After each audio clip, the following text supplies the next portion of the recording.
My daughter, Cassandra, dismissed me as a caterer at her lavish wedding, feigning utter ignorance of my existence. Her new in-laws, the Blackwoods, openly sneered at my humble attire. I stood there, enduring their cruel spectacle, letting the humiliation wash over me. A silent vow formed as I observed their smug faces, imagining the moment I would grasp the microphone and deliver my singular declaration. Their expressions would surely blanch. Cassandra herself fixed me with an icy stare. "Pardon me, madam, but the service entrance is typically reserved for those assisting with the event." Not a trace of familiarity flickered across her features as the assembled guests, members of the city's gilded class, pivoted to gawk at the woman in the modest, off-the-rack dress. The mother she had just disavowed before this exclusive gathering clutched a painstakingly chosen gift, the fruit of 3 months' careful saving. In that vast marble-clad ballroom, a fissure opened within my soul. Not my heart, which had been fracturing steadily for 2 long years, but rather the fragile tether of my final hope, severing with a definitive snap. One would reasonably expect that after nurturing a child for nearly 3 decades, through sleepless nights, childhood scrapes, and adolescent heartaches, some small measure of acknowledgement would be due on her wedding day. Yet the truly affluent possess a unique aptitude for rendering you invisible, even as you stand directly in their path. Victoria Blackwood, Julian's mother, seated beside Cassandra, emitted a small, crystalline laugh, a brittle sound akin to shattering ice. "My dear," she addressed Cassandra, "your event staff truly ought to be apprised of the proper entry points." My gaze drifted to my simple cobalt gown, the pinnacle of my wardrobe, carefully selected for this singular occasion. At 63, I had mastered the art of navigating discount aisles and stretching every last cent. 3 months of relentless extra shifts at the accounting firm had financed this dress, the gift, and the fuel for my journey from our quiet town. "My apologies," I murmured, my voice surprisingly level despite the internal tumult raging within me. I seemed to have erred. Already a security guard, a gentle-faced man in his 50s, likely a father himself, was approaching. "Madam, if you would just—" "Of course," I interjected, cutting him off. "No spectacle. Not now. Not before this audience who already considered me inconsequential." As I turned to withdraw, my eyes caught Cassandra's. For a fleeting instant, a shadow darkened her eyes. She knew. She recognized me perfectly, and she had deliberately chosen this charade. It was then that the brutal truth solidified. This wasn't a misidentification or a lapse in memory regarding my appearance. The genesis of my daughter's transformation into a stranger commenced 18 months prior, with Julian Blackwood's inaugural visit to our home. The omens were there, if only I had dared to truly see them. A mother's heart, however, possesses a peculiar susceptibility to selective blindness. "Mother, this is Julian," Cassandra had announced, her tone subtly altered, cooler, more modulated, as if performing a role in a drama for which I hadn't received the script. Julian exuded an expensive handsomeness, flawless teeth, impeccably styled hair, and a precisely timed 3-second handshake. "Mrs. Vance," he'd intoned, "Cassandra has spoken so highly of you." What he truly conveyed was that Cassandra had sufficiently briefed him on my humble background to perceive me as an obstacle requiring careful navigation. I had toiled in the kitchen all afternoon for that evening's supper. A hearty beef stew, creamy mashed potatoes, and freshly picked green beans from my small plot. It was the celebratory feast I'd prepared for every milestone in Cassandra's life, the very meal she once yearned for at 8, pining for home from summer camp. Julian, however, merely toyed with his food as though each bite risked tainting his substantial inheritance. "This is incredibly authentic," he'd remarked. That word, authentic, lingering like a label affixed to a relic in a dusty exhibition. Cassandra herself ate sparingly, her anxious gaze fixed on Julian's reactions to everything. My slightly chipped heirloom dinner plates, the humble store-bought tablecloth, and the framed snapshots of our budget road trips to national parks and modest motels. "Mother still keeps that photograph from our trip to the Grand Canyon when I was 10, she'd offered, a nervous laugh accompanying what sounded more like an apology. Oh, how utterly charming, Victoria Blackwood had purred, a month later, upon her first visit. The chasm didn't appear overnight. It was a glacial creep, each polished gesture and hushed agreement a subtle chisel, chipping away at the foundation of our shared life. I had believed I was witnessing love bloom. Instead, I was watching my daughter meticulously dismantle herself from me, piece by agonizing piece.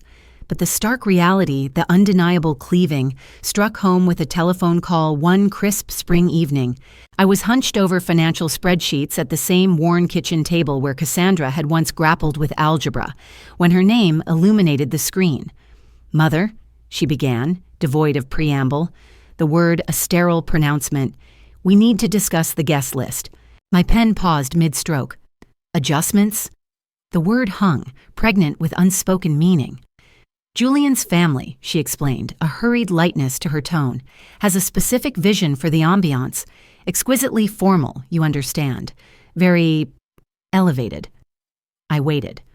40 years of single parenthood had honed my patience, teaching me the power of silence in the face of evasions. "The concern is," Cassandra continued, her voice softening, though the underlying steel was palpable, "that your acquaintances from the neighborhood, your colleagues, they might not feel entirely at ease. The milieu will be quite distinct from what they're accustomed to." The elegant blade slipped in, precise and clean. "I comprehend," I said, the words tasting like ash. "So, Aunt Carol, who traveled a day to help you move, or Mrs. Patterson, your second-grade teacher who adored you, they are to be excised." "It's not personal, Mother," she insisted, a brittle edge to her voice. "It's about harmony, about everyone feeling appropriate. How many of my allotted guests are we discussing, Cassandra?" Another strained beat of silence. "We've allocated 3 places, Mother. You, perhaps your sister, and Mrs. Jensen from next door, given her long-standing support. 3 seats. For the woman who had built a world from scratch for her, alone, after her father's passing when she was 6. 3 chairs for the love that had sustained her for 29 years. I am absorbing this," I corrected, a tremor I hoped she didn't detect. That night, my living room became a mausoleum of memories. I pulled out dusty photo albums, each page a testament to a life stitched together with love and ingenuity. Birthday parties adorned with discount store streamers and lopsided homemade cakes, school plays where I clapped alone, a solitary figure amidst coupled parents, every small, deliberate sacrifice meant to pave a better path for her. None of it, apparently, was refined enough for the Blackwoods of Beacon Hill. My initial encounter with the Blackwood dynasty in their natural habitat felt like a jarring ethnographic study. Their sprawling Beacon Hill estate, not merely a house but a proclaimed manor, dwarfed entire blocks of my modest town. Victoria Blackwood herself greeted me, a shimmering vision in silk and pearls that rivaled marbles. Her smile was a curated performance, impeccable but utterly devoid of warmth behind her glacial eyes. "Eleanor Vance," she purred, drawing out each syllable as if savoring an exotic, slightly distasteful delicacy. "It is truly a pleasure to finally make your acquaintance." I extended my hand. "Please, just Eleanor." Her perfectly sculpted eyebrow arched. "Oh, but your full name carries such a distinctive resonance, does it not? So much history, so much character." Julian's father, a formidable patriarch whose name I now know to be Arthur Blackwood Forer, as if 2 generations of legacy weren't sufficiently imposing, merely grunted a greeting from behind the Financial Times, his eyes glued to the stock market reports. He possessed an uncanny knack for rendering one utterly spectral, even while occupying the same physical space. "Cassandra mentioned you work in the fiscal sector," Victoria observed, guiding me through a series of rooms that could easily have graced the pages of an architectural digest. How provident. The word, delivered with a faint curl of her lip, suggested a certain crude utility, like an essential but uncouth appendage. "Claims adjustment," I specified, my voice steady despite the prickle of annoyance. I aid individuals in piecing their lives back together after calamity," I concluded, a quiet defiance in my tone. Victoria Blackwood's response was a silken hum. How truly commendable, as she glided past canvases that practically shrieked of generations of inherited wealth. The true performance, however, commenced at the dinner table. They had meticulously curated the seating arrangement, placing me in a strategic void between Julian Blackwood's formidable great-aunt Constance, a 90-year-old bastion of selective hearing, and his cousin Trevor, a 30-something whose primary contribution to the evening was a perpetually replenished wine glass. Over the delicate consommé, Arthur Blackwood IV's voice cut through the polite clinking of silverware. "So, Eleanor," he began, his gaze assessing, "Cassandra shared that you raised her independently. That must have presented considerable obstacles." The word obstacles hung in the air, a thinly veiled judgment disguised as inquiry. "We navigated it," I stated, my voice even, "and we thrived." Victoria Blackwood offered her practiced glacial smile. "Oh, I'm certain you endeavored admirably. Single parenthood is quite prevalent now, though one does find that children generally flourish with more structured guidance." Julian Blackwood's cousin Trevor emitted a derisive snort into his Merlot. "Mother implies capital, Eleanor," he slurred.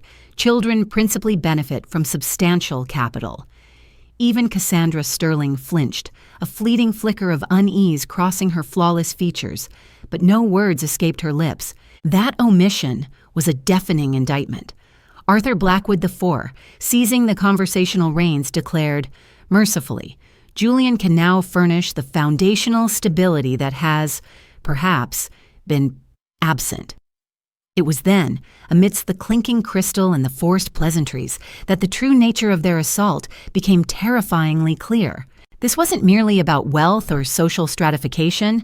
It was about the systematic obliteration of my 2 decades of unwavering love and sacrifice, replacing it with their pristine, perfectly curated tableau of what a proper family entailed. Yet their subtle campaign of erasure had only just begun. The dawn of the wedding day broke in a melancholic drizzle, a sky weeping in perfect synchronicity with the dread pooling in my gut. I had been awake since 5, a knot of anxiety twisting my stomach far more effectively than any untasted breakfast. My chosen cobalt gown, the carefully hoarded fruit of 3 months' relentless extra shifts, hung on my wardrobe door, a silent testament to quiet resolve rather than surrender. It cost less than a single casual lunch for Victoria Blackwood, yet it was pristine, impeccably pressed, and carried an undeniable hard-won dignity. It was my best. The Blackwood family's chosen venue, the hallowed halls of the Crestwood Grand, was precisely as I had envisioned. An ostentatious cathedral of polished marble, glittering crystal, and a legion of impeccably trained staff whose discerning eyes were calibrated to identify and categorize any sartorial missteps from 50 paces. I steered my humble 12-year-old sedan, a reliable but decidedly unglamorous vessel, into a chasm between a gleaming Mercedes Maybach and a bespoke Bentley, feeling as though my presence was a smudge on their pristine tableau. Within, the grand foyer vibrated with a carefully orchestrated prenuptial frenzy. Women in gowns that whispered of bespoke ateliers and exorbitant price tags air-kissed with studied nonchalance. Men in tailored suits, their watches gleaming with subdued power, traded hushed conversations about investment portfolios and polo handicaps. I gravitated towards the elaborately adorned gift table, clutching my painstakingly chosen offering, a small hand-carved cherrywood casket unearthed from a hidden corner of an artisan's workshop in a quiet New England town. Its lid bore delicate, intertwining ivy, a symbol of enduring connection. Weeks had been devoted to finding something imbued with true meaning for my daughter's momentous day. Then, Victoria Blackwood's voice, a perfectly modulated instrument of subtle malice, reached me before I glimpsed her. She was holding court amongst a gaggle of immaculately coiffed women, her words drifting with deliberate clarity. Such a delightfully diverse assembly of guests today. Cassandra possesses such a magnanimous spirit, insisting on the inclusion of everyone. The emphasis on everyone was a verbal stiletto, precisely aimed. I feigned absorption in the opulent array of gift tags adorning packages from Tiffany, Cartier, and bespoke jewelers. My modest cherrywood box, lovingly selected, felt like an interloper amidst such glittering extravagance, yet it held the weight of genuine affection, a currency I still hoped counted for something. It was then that Cassandra Sterling materialized, descending the sweeping marble staircase like an ethereal vision, her wedding gown a cloud of ivory, silk, and lace. She was breathtaking, my little girl, all grown up, radiating an almost painful joy. For a fleeting, exquisite moment, my chest swelled with an ache of maternal pride and boundless love. This was my daughter, the child whose hand I'd held through scraped knees, whose tears I'd dried during adolescent heartbreaks, for whom I'd sacrificed every dream of my own. Then her eyes met mine, and in that instant, I watched the effervescent glow drain from her face, leaving behind a chilling, utterly vacant mask. It was as if a switch had been flicked, extinguishing every shared memory, every trace of recognition, preparing for the calculated pretense that she had never in her entire life laid eyes upon me. The shift was imperceptible to anyone else, yet for me, it was a seismic rupture.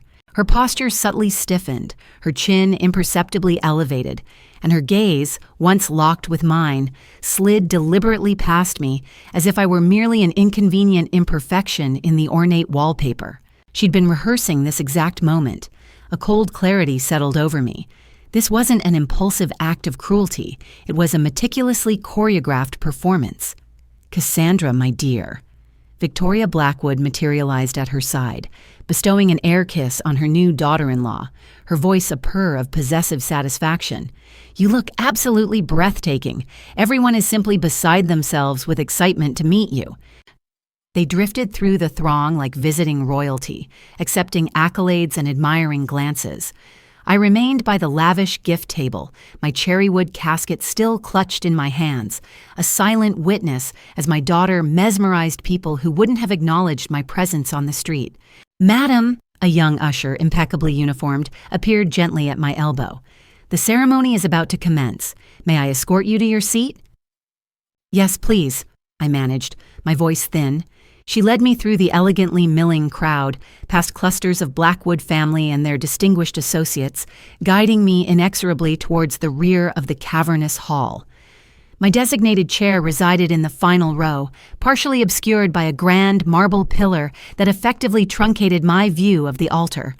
Row after row of Blackwoods and their elite circle filled the front sections, a sea of bespoke suits and designer gowns. In stark contrast, 3 solitary chairs in the back corner served as the entire representation of my side of the family. Myself, my sister Carol, who had driven down from Vermont, and Mrs. Patterson, my elderly neighbor who had practically helped raise Cassandra. "Well," Carol whispered, settling into the seat beside me, her eyes twinkling with a shared wry humor. "This is delightfully intimate, isn't it?" Leave it to my sister to unearth levity in humiliation. She surveyed the opulence with the discerning eye of a woman who'd spent 4 decades navigating the intricate politics of a middle school classroom. "Did you manage a glimpse of the gift table?" she inquired softly. "There's a presentation from the governor of Massachusetts." "Truly," I breathed, astonished. "And a rather unwieldy package from some British lord whose name I couldn't possibly pronounce," she added, a knowing smirk playing on her lips. The string quartet began a delicate overture, signaling the start of the processional. The guests rose in unison. Bridesmaids, ethereal in matching rose-petal pink gowns, glided down the aisle, followed by Julian's niece, a tiny blonde sprite who scattered rose petals as if blessing the hallowed ground. Then came Cassandra, radiant, breathtaking, but not alone.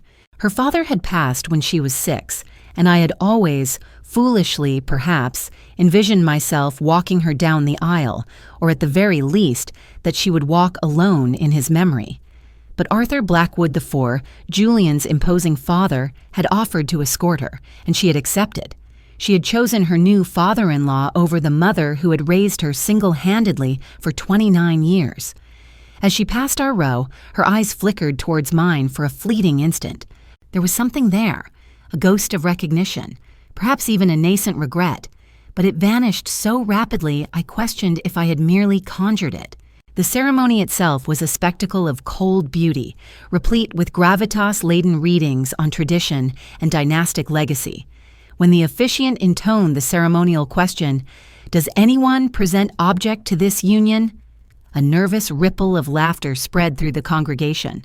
I remained silent, of course, but in that suspended moment, a furious alternative scenario played out in my mind. What if I stood, my voice ringing out, "I object to my daughter pretending I don't exist. I object to the systematic erasure of my love." Instead, I watched her pledge fidelity and honor to a man whose family had spent the last 6 months methodically dismantling my very presence from her life. And then they were married, and it was time for the reception. That's when the true, insidious nature of their humiliation campaign truly began. The cocktail hour was where the Blackwood family truly sharpened their claws. I had barely entered the glittering reception area when a woman in a silver lame gown, adorned with enough diamonds to finance a small sovereign nation, approached me with a smile that could turn champagne to ice. "You must be Dorothy," she stated, though we had never been formally introduced. Clearly, gossip traveled faster than light in these rarefied circles. "I'm Vivian Ashworth, Victoria's sister," she continued, not waiting for my correction. "I understand you're assisting with the service this evening?" Assisting with the service? Not the mother of the bride, not even a guest. This woman genuinely believed I was working the wedding. "Actually, I'm—" "Oh, marvelous!" she interrupted, pressing an empty champagne flute into my bewildered hands. "Could you be an absolute dear and fetch me another? The Dom Perignon, mind you, not the regular house champagne. I can absolutely discern the difference." I stood there, a silent sentinel holding her empty glass like an idiot as she fluttered away to rejoin her cluster of society friends. Around me, the reception hummed with effervescent laughter and animated conversation. Crystal glasses clinked like fragile bells. Designer heels clicked a symphony across the polished marble floors. And nobody, not a single soul, seemed to notice that the mother of the bride, the indignity settled deep, a festering wound. Yet a shadow detached itself from the polished throng, a young woman in the discreet black uniform of the event staff, her expression a mix of weary politeness and genuine concern. "Ma'am," she began, her voice soft, "are you quite all right? You seem a little unmoored." I gently placed the discarded champagne flute on a nearby floral arrangement, white roses and lilies, no doubt costing more than my first car, as though it were the most natural thing in the world.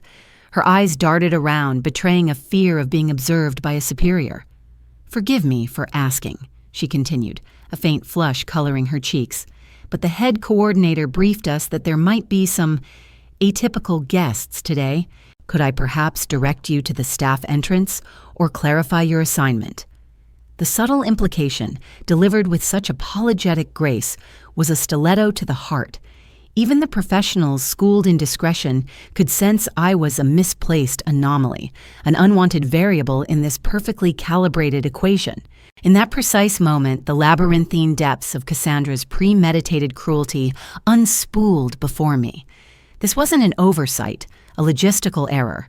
This was a masterclass in calculated erasure. My daughter, the woman I had woven a life for with threadbare resources and endless love, the one I had nurtured through every scraped knee and academic struggle for nearly 3 decades, had meticulously engineered my public abasement, planning every subtle barb, every dismissive glance, down to this orchestrated charade of mistaken identity. "No, dear," I replied, my voice a remarkable echo of calm in the storm within. "I am not employed here. I am Eleanor Vance, the mother of the bride." The young woman's composure fractured instantly, her eyes widening in genuine mortification. "Oh, my apologies, Mrs. Vance. I'm so terribly sorry. Mrs. Blackwood, Victoria, had instructed us that the bridal party and immediate family were all at the main dais. When I saw you wandering." Her voice withered, the realization of her blunder washing over her. Victoria Blackwood, of course. My daughter, Cassandra Sterling, had not just married Julian Blackwood. She had married into a new identity, a new family, ensuring that only those deemed worthy of the Blackwood name occupied the gilded chairs at the front, resplendent in their haute couture and bespoke tailoring. "It's no reflection on you, child," I gently interjected, the lie a bitter taste. The miscommunication was a euphemism so thin it was transparent. This wasn't a misunderstanding.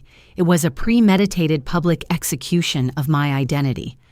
Across the glittering expanse, I saw Cassandra Sterling draped in a gown that likely cost more than my annual earnings, a vision of unblemished joy, laughing at some private jest Julian Blackwood had whispered. Her happiness was absolute, her smile a shield, utterly untainted by the woman she had systematically expunged from her history. Evidently, I had profoundly misjudged my own daughter. As I observed her moving with predatory grace among the Blackwood's gilded circle, I grasped the chilling truth. This performance wasn't spontaneous. Every carefully edited guest list, every dismissive comment from Victoria, every subtle snub had been a meticulously placed brick in this edifice of my public humiliation. It was all a prelude to this grand finale, where I was to be a ghost in the banquet hall, while Cassandra Sterling reinvented herself as a woman utterly unburdened by a past, or indeed, a mother. The most brutal revelation? My compassionate daughter, who once wept for a bruised butterfly, had perfected the art of emotional evisceration, but she had overlooked one fundamental truth about Eleanor Vance. I had spent 4 decades navigating the treacherous currents of life, outmaneuvering those who underestimated my quiet resolve. I was not easily vanquished. A trumpet flourish, amplified through discreet speakers, announced dinner, a summons befitting a sovereign's decree. The main dais, a veritable altar of ostentation, glittered under spotlights, its surface adorned with gold-leafed porcelain and crystal stemware that shimmered with an almost insolent opulence. There sat Cassandra Sterling, enthroned, radiating a victorious glow, accepting the fawning homage of a procession of guests who offered adulation usually reserved for global peacemakers, not simply for securing a dynastic union. My designated place was not merely a table, but a tactical exclusion, a diminutive round island sequestered behind a colossal exotic fern, its broad fronds serving as an effective screen between me and the opulent proceedings. It was the social equivalent of a witness protection program. My fellow exiles were an eclectic ensemble of the socially inconvenient, a renowned but perpetually struggling landscape artist whose abstract floral displays graced the antechamber, a perpetually overlooked distant cousin of Julian's, twice removed, thrice ignored, an earnest assistant wedding videographer, and a lone, disoriented attendee whose invitation clearly stated +1, but whose primary companion had long since gravitated towards more influential orbits. "Charming, isn't it?" observed the elderly woman to my left, a Blackwood relative of indeterminate lineage, who squinted through thick spectacles towards the distant head table, as if viewing a foreign continent. I hadn't been relegated to such a strategically sequestered table since my cousin Martha's second ill-advised wedding.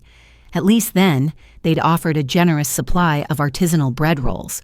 The cruel irony pricked at my awareness. Here, at this overlooked satellite, sat the true architects of atmosphere and memory, the visionary landscape artist whose abstract floral displays lent actual beauty to the antechamber, the earnest videographer ensuring visual legacies, and a relative whose lineage might be overlooked, but whose presence represented a thread of genuine connection to the past. Meanwhile, the grand dais glittered with figures whose primary contribution seemed to be their formidable financial statements and their mastery of the disdainful glance. Arthur Blackwood IV rose, a titan in bespoke tailoring, silencing the room with a tap of his sterling silver knife against a crystal flute, a gesture of casual opulence that likely outvalued my entire monthly budget. His voice, honed in mahogany boardrooms and exclusive club lounges, resonated with practiced authority. "Today," he boomed, "we celebrate not merely a union, but the auspicious convergence of 2 families bound by shared values and time-honored traditions. Julian and Cassandra embody the finest attributes that young individuals can cultivate when nurtured with judicious guidance and unwavering support." Shared values, I mentally scoffed, nearly sputtering my sparkling water. What noble virtues could he possibly be referencing? The unwavering devotion to capital above kinship? The sophisticated art of rendering undesirable people invisible? The cynical conviction that affection could be acquired given the correct venue and a sufficiently extravagant vintage of champagne? And judicious guidance? 29 years of sole parenthood apparently didn't quite measure up to that lofty standard. All the arduous hours spent assisting with algebra, the solitary cheers from the sidelines of countless soccer matches, the myriad quiet sacrifices made to afford her advantages I'd only ever dreamed of. None of it registered as guidance in Arthur Blackwood's gilded lexicon. His discourse unfurled into a tapestry of empty platitudes concerning heritage and enduring dynasties, phrases designed to impress but utterly hollow once divested of their opulent veneer. I observed the assembled guests, a chorus of polite agreement, as they sipped their aged Bordeaux, their minds likely triangulating the exorbitant cost of every linen and every bloom. A diligent photographer maneuvering through the tables paused near our fern-shrouded island, a perplexed frown marring her otherwise cheerful face. She consulted her clipboard, then lifted her gaze. "Pardon me, are you Eleanor Vance, the bride's mother?" I affirmed. "That would be me." Her brow furrowed in genuine bewilderment as she glanced from her notes to the illuminated dais, where the official family reigned. "I was briefed by the wedding coordinator," she began, her voice tinged with apology, "that there would be no formal family portraits taken from the bride's side, only the Blackwood family sittings. No family photos. Cassandra had ensured her marital narrative would contain no visual trace of my existence. Generations of Blackwoods, flipping through meticulously curated albums, would never glimpse the woman who had painstakingly built a life for her, working tirelessly, sacrificing her own aspirations so Cassandra could have every opportunity." "I comprehend," I replied, a calm I barely recognized coating the sharp, frigid shard that had just lodged itself in my chest. "Perhaps then you could capture a quick shot of our table for posterity." The photographer offered a soft, sympathetic smile, raising her camera. As the flash illuminated our sequestered corner, my mind reeled with the phantom images of all the photographs that would forever be absent from this day. No intimate getting-ready shots, no tender moment of a mother helping her daughter into the intricate lace of her gown, no traditional tableau featuring 3 generations of women, no mother-daughter dance, where I would have whispered how immeasurably proud I was of the woman she had blossomed into. Cassandra had meticulously orchestrated my complete excision, ensuring that future Blackwood descendants would remain utterly oblivious to the fact she had ever possessed a mother. In her revised history, she might as well have been raised by a pack of wolves or sprung forth fully formed from sheer, unadulterated ambition. But what my daughter, Cassandra Sterling, had failed to account for was this. 4 decades immersed in the nuanced world of insurance claims, adjustment instills a unique aptitude for uncovering discrepancies, and the pungent scent of a cover-up, far exceeding mere social awkwardness, now permeated every facet of this carefully staged event. During a momentary lull in the band's repertoire, I quietly excused myself ostensibly for the powder room, and a small detour, ostensibly for the powder room, and instead found myself lingering by a discreet service corridor that led to the venue's administrative offices. Call it a lingering unease, or perhaps the finely tuned intuition of a woman who had spent decades dissecting obfuscated financial records.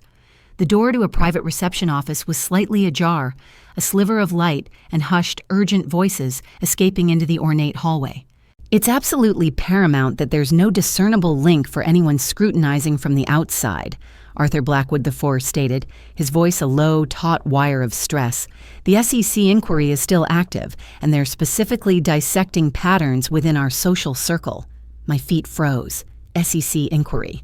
My heart began to hammer an erratic rhythm against my ribs as I pressed myself flat against the cold marble wall, an invisible observer. "Daddy, you're overthinking this," Julian Blackwood replied, though the bravado in his tone was thinly veiled. "No one will trace anything back to the offshore trusts. The shell corporations are watertight." "The wedding guest list alone would provoke uncomfortable questions if anyone bothered to delve," Arthur continued, his voice growing sharper.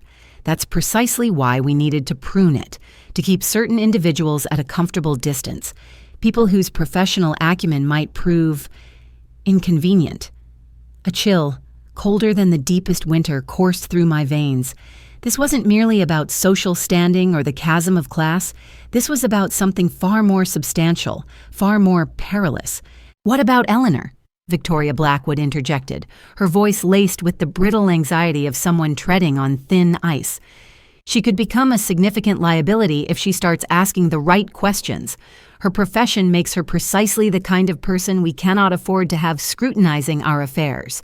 "She won't be an issue," Cassandra Sterling's voice, clear and chillingly resolute, cut through the tension, stopping my heart completely. "Trust me, Mother. I know precisely how to manage her. She's so desperate for my approval that she'll readily accept whatever narrative I present." "Mother." My daughter was addressing Victoria Blackwood with the same tone of familial endearment she had once reserved solely for me, and she was discussing me as if I were a disobedient pet, a loose end needing to be tidied away. "Good," Arthur continued, the cold precision in his voice echoing the calculated ruthlessness of a man accustomed to making problems vanish. "The less she uncovers regarding Julian's various business arrangements, the more secure everyone involved will be. A claims adjuster with her extensive experience would pinpoint financial irregularities instantaneously if she were to lay eyes on the right documents." It was then that the fractured pieces of the evening slammed together in my mind, locking into a horrifying, coherent truth, like tumblers falling into place to reveal a grotesque secret. My profession wasn't merely an embarrassment to them, it was a genuine threat. I had spent 2 decades meticulously investigating insurance fraud, meticulously tracing convoluted paper trails, connecting the often missed dots, constructing cases that had sent hardened criminals to federal prison. And evidently there were dots here that the Blackwood family was desperately trying to keep disconnected, especially from someone with my particular expertise. I silently pulled away from the half-open door, my mind a tempest of possibilities and ominous implications, and returned to my sequestered table.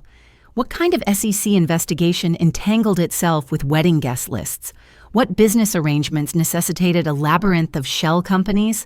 And why was my daughter so chillingly confident she could manipulate me into silence regarding the illicit activities her new family was undoubtedly involved in? The band, returning from their intermission, announced the traditional father-daughter dance. Arthur Blackwood IV escorted Cassandra Sterling onto the dance floor, the crowd watching with approving murmurs and flashing cameras, capturing the ostensibly touching moment. She gazed up at him with the same adoring expression she used to reserve for me, back when I was the unwavering center of her world. As they began to sway to the opening notes of "My Girl," a song I used to sing to her when she was small and terrified during thunderstorms, a brutal realization solidified. This wedding wasn't just about the merger of 2 prominent families. It was a meticulously crafted charade designed to bury any inconvenient truths that might tarnish the Blackwoods' carefully constructed facade of respectability. And that included burying me. But they had made one monumental miscalculation. They had assumed that a working-class woman from Hartford, a single mother who had built a life from scratch, would be too naive, too emotionally desperate, or too socially outmaneuvered to grasp the full, treacherous scope of their deception. They had fundamentally misjudged the steel forged in a life lived on her own terms, a life that included raising a child solely, navigating night classes, and forging a career out of exposing the cleverly concealed deceptions of the seemingly untouchable. They believed their privilege shielded them from scrutiny, that their wealth equated to invincibility. It was time for a lesson in true consequence. The opulent climax of the cake cutting, with Julian and Cassandra Sterling bathed in the glow of 100 flashing cameras, their smiles meticulously sculpted for the society pages, offered the perfect stage. As the crowd's collective gasp subsided over the towering confection, I found my moment. I located the band leader, a harried man in a pristine tuxedo, and approached him with a calmness I hadn't felt in weeks. "Pardon me," I murmured, my voice steady, pulling out a business card I still carried from my former, more active days. It bore my professional title, but below that, in smaller script, Eleanor Vance, mother of the bride. He blinked, his composure momentarily faltering. The very existence of a mother of the bride, not explicitly sanctioned by the Blackwoods, seemed to register as a glitch in the grand design. "I'd appreciate it if you could grant me a brief moment after the cutting for a small announcement," I continued, my gaze unwavering. He clearly scanned his mental inventory of the meticulously planned itinerary, finding no entry for unscripted maternal address. A flicker of apprehension crossed his face, quickly replaced by a veneer of practiced cordiality. "Certainly, ma'am," he managed. "Just indicate when you're ready." Retreating to the shadow of the colossal fern, I watched Cassandra Sterling, bathed in the blinding flash of cameras, delicately feed a morsel of cake to Julian Blackwood, her eyes wide and luminous with a joy that felt both authentic and terribly fragile, held no hint of the storm about to break. A fleeting, visceral pang twisted my gut, a phantom limb ache for the small girl with flour-dusted cheeks, meticulously spooning chocolate chips into a mixing bowl, dreaming of simple futures. That child was a ghost in this gilded ballroom, replaced by a woman whose ambition had, it seemed, eclipsed all else. While the Blackwoods toasted their seamless charade and subtly congratulated themselves on my meticulous marginalization, I had been diligently at work, not merely observing, but collecting. My brief powder room excursion had indeed led me past the administrative offices, but it had also afforded me a crucial strategic detour. The careless negligence of a junior staff member had left Arthur Blackwood IV's private office momentarily unsecured, a veritable treasure trove of incrimination. Not only had I captured crystal-clear photographic evidence on my phone, but a fleeting moment of opportunity had allowed me to discreetly secure a small but vital stack of physical documents from his expansive mahogany desk. These weren't mere claims from 3 different companies. These were meticulously detailed police reports and insurance adjustment assessments across a span of 5 years, each one bearing Julian Blackwood's unmistakable looping signature. Boat fires miraculously occurring just days before crucial loan payments, luxury car total losses coinciding precisely with the maximum limits of his numerous credit lines, unforeseen plumbing catastrophes in properties suddenly requiring significant capital injections, always conveniently preceding substantial personal expenditures such as Cassandra's engagement ring. Each incident, each payout, a perfectly calibrated mechanism to avert financial collapse just as an obligation loomed. Decades in claims adjustment had not just taught me to spot irregularities, it had etched the brutal geometry of repeated fraud into my very bones. Julian Blackwood didn't have bad luck. He had a meticulously constructed pattern of staged misfortunes. And the SEC inquiry Arthur Blackwood IV had fretted over?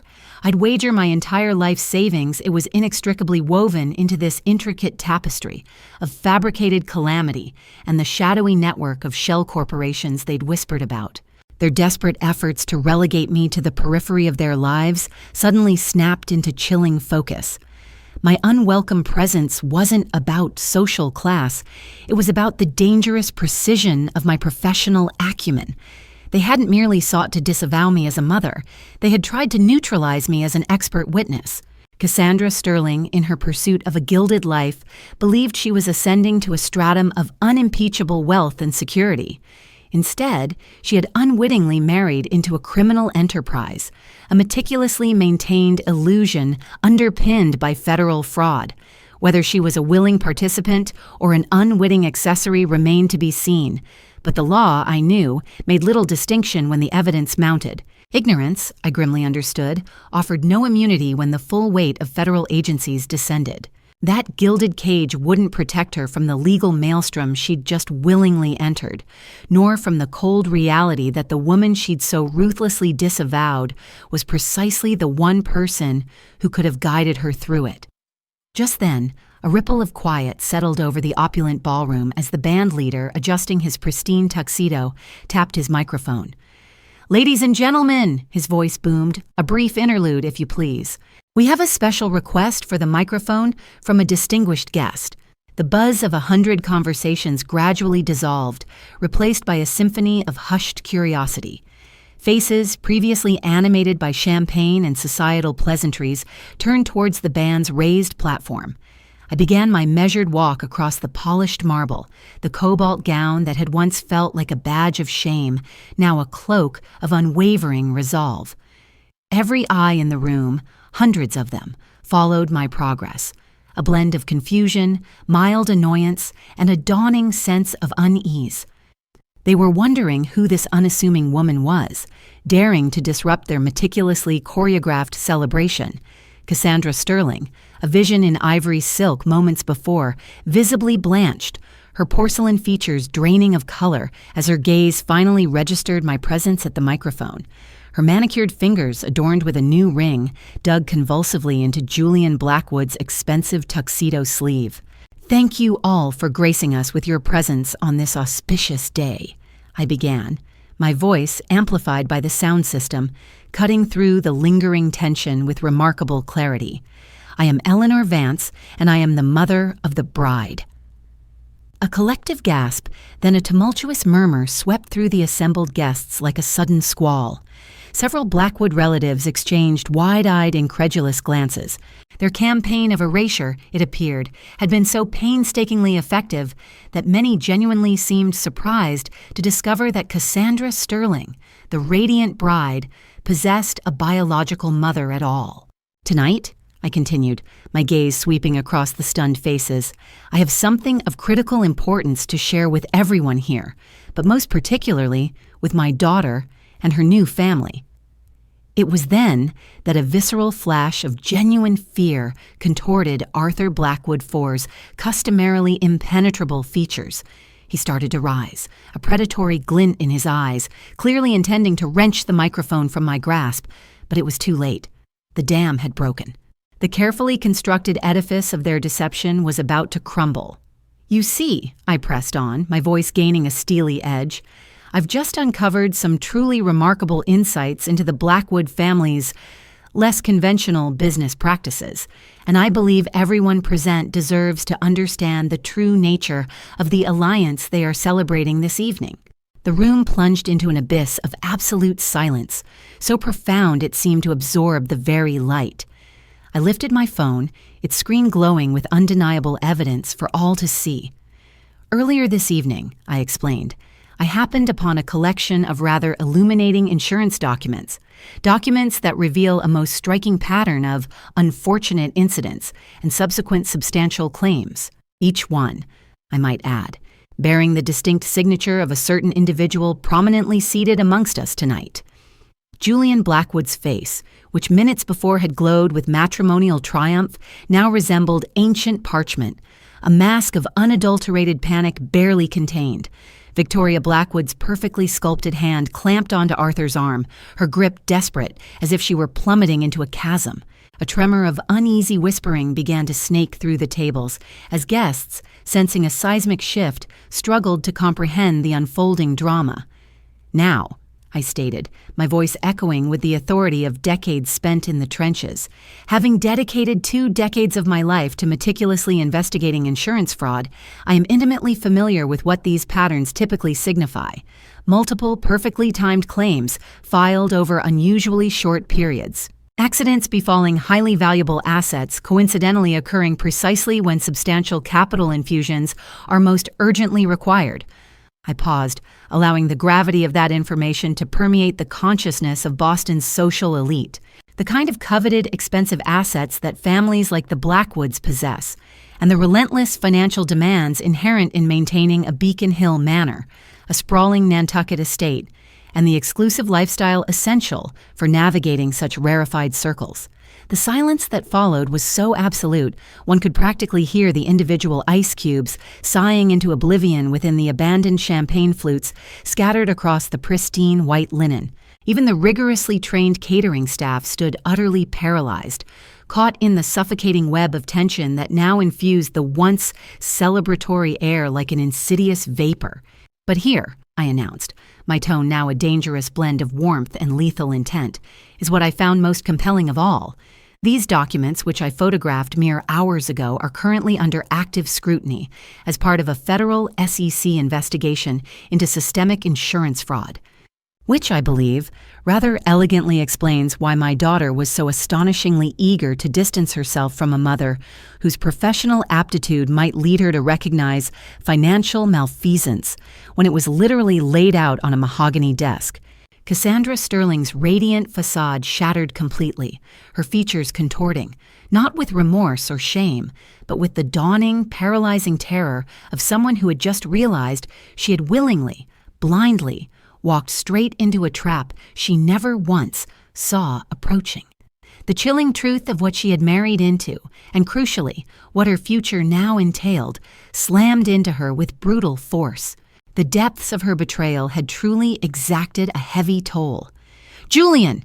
Arthur Blackwood IV hissed through clenched teeth, his composure finally fracturing. But I wasn't finished. Not even close. And the most exquisite detail in this meticulously woven tapestry of deceit, I announced, my voice cutting through the stunned silence as I addressed the sea of horrified faces. Every single one of these conveniently timed accidents, the yacht fire, the catastrophic basement flood at the Nantucket property, the inexplicable disappearance of a vintage car, each claim was lodged within weeks of Julian Blackwood's proposal to my daughter. A rather ingenious method, wouldn't you agree, of financing an extravagant wedding designed not just to merge families, but to whitewash a reputation and provide a pristine facade for an already crumbling financial empire. The sudden eruption of camera flashes from both the professional lensmen and the guests' smartphones illuminated a tableau of abject horror. Every meticulously manicured face, previously composed in polite indifference, now contorted in a grotesque symphony of disbelief and dawning panic. This wasn't merely a wedding, it was a front-row seat to the implosion of Boston's social elite. The headlines tomorrow would not be featuring a blushing bride, but a brazen exposé. And so, to Cassandra, my own daughter, I offer a wedding gift of unparalleled honesty, I declared, my voice resonating with an unshakable resolve that silenced the last vestiges of whispered gossip. A gift of absolute clarity regarding the very foundations of the dynasty you have just sworn allegiance to. I raised my phone once more, the illuminated screen a beacon of undeniable truth. Copies of these meticulously documented instances of federal insurance fraud, meticulously compiled evidence, I might add, are at this very moment winging their way to the FBI, the SEC, and every major news outlet in this city. Because, Cassandra, this is what true unconditional love looks like, teaching your child that integrity trumps all, and that no amount of inherited wealth or social clout should ever shield criminals from justice. Arthur Blackwood IV, his face a mask of primal fury, lunged, a desperate, futile attempt to silence me, but his trajectory was abruptly intercepted. From the discreet service entrances lining the perimeter of the ballroom, a phalanx of figures in dark suits materialized with silent, terrifying efficiency. FBI badges glinted under the opulent chandeliers, reflecting the dawning horror in the eyes of the city's elite. Arthur Blackwood IV, the lead agent's voice, calm and authoritative, cut through the escalating pandemonium. You are under arrest for systemic insurance fraud, conspiracy, and money laundering. A collective shriek of outrage and disbelief tore through the air as guests scattered like panicked pigeons. The ballroom, moments ago a symphony of elegance, devolved into a maelstrom of flashing bulbs, panicked whispers, and the chilling, monotonous recitation of Miranda rights.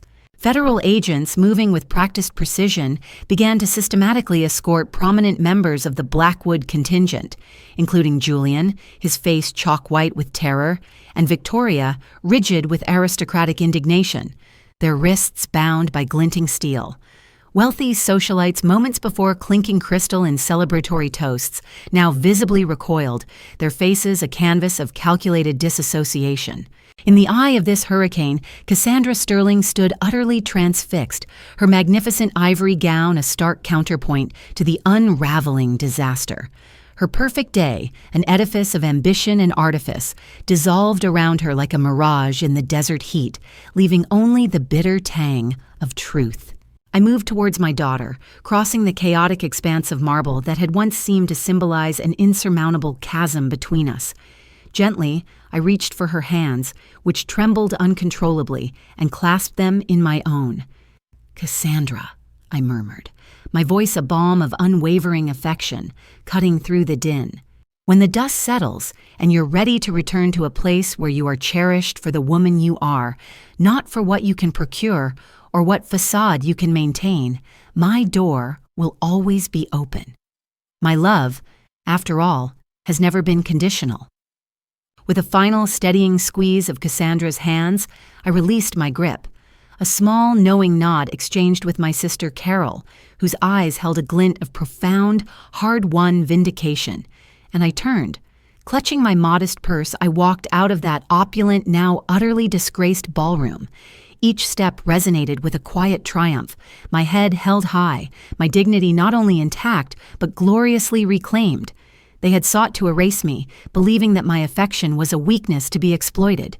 But the truth, I had learned through decades of life's relentless lessons, is a force of nature. And sometimes its most devastating power is unleashed precisely when its impact is most profound, striking down those who mistake quiet resilience for submission. The morning papers were, as predicted, a spectacular confection of scandal. Beacon Hill dynasty implodes, society wedding unmasks federal fraud ring, screamed one prominent headline. Blackwood patriarch arrested at son's nuptials, declared another, complete with grainy yet unmistakable photographs of Arthur and Julian being led away. Yet, the true balm for my spirit arrived 3 days later, a tentative, almost imperceptible knock at my door. When I opened it, there stood Cassandra, not in the shimmering bridal gown, but in the elegant, yet rumpled, going-away dress she'd worn from the reception. Her flawless face was streaked with tears, her eyes red-rimmed and filled with a raw, undeniable contrition. "Mom," she choked out, her voice fractured by genuine sorrow, "I am so profoundly sorry. Can I please come home?" Without a word, I simply opened my arms, and my daughter, the woman who had sought to erase me, crumbled into my embrace, weeping with the abandon of the 7-year-old girl she once was, secure in the knowledge that some bonds, forged in genuine love, are simply unbreakable, capable of rebuilding even the most shattered bridges, brick by honest brick.